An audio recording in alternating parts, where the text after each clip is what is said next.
Okay, so this is my Padlet assignment for week module 4, covering Max Weber and his theories and concepts. And I'm going to share some personal experiences, my work experiences with his concepts that can relate to his concepts and theories.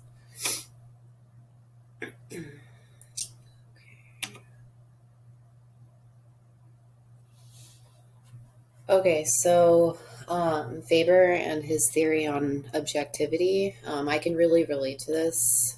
When I first moved to the Bay Area, one of my first jobs was working with children and who have learning disabilities. So a lot of children that were on autism spectrum disorder, so that are on the spectrum. And my job was to observe them in like school settings, home settings, out in the community, observe them, write notes. They had to be objective, right? As objective as you could be.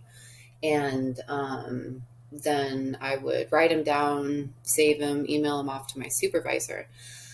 We had to try to be as objective as we could, but of course they were subjective. So, I mean, I can really relate to his theory of subjectivity. So, we are always viewing through our lens of biases.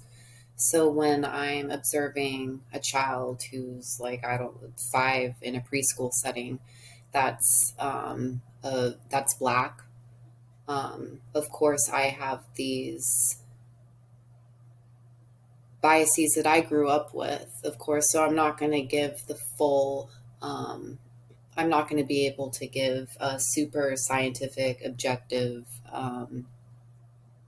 basically recording of what happened during the day with that client. So I like how he says here, all knowledge of cultural reality, as may be seen, is always knowledge from particular points of view. So yeah, everyone has different views and perspectives, and we all see with a different lens because we have these biases.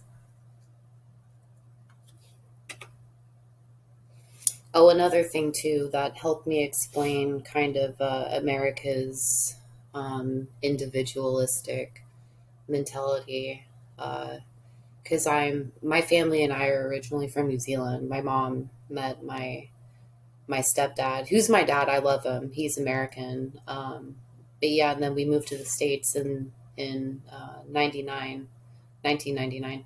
So anyways, but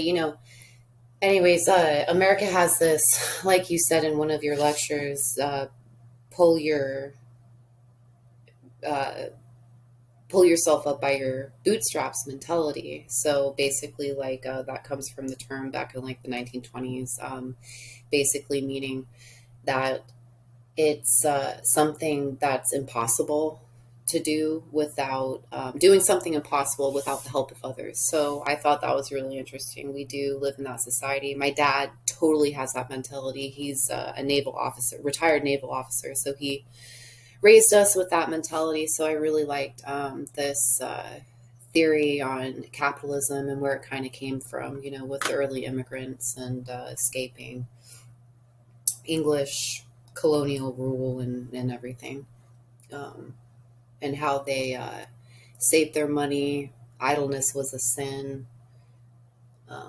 And then they saved their money because the church at the time said, hey, you can't give charity or else people won't find their calling, their occupation. So I thought that was very interesting.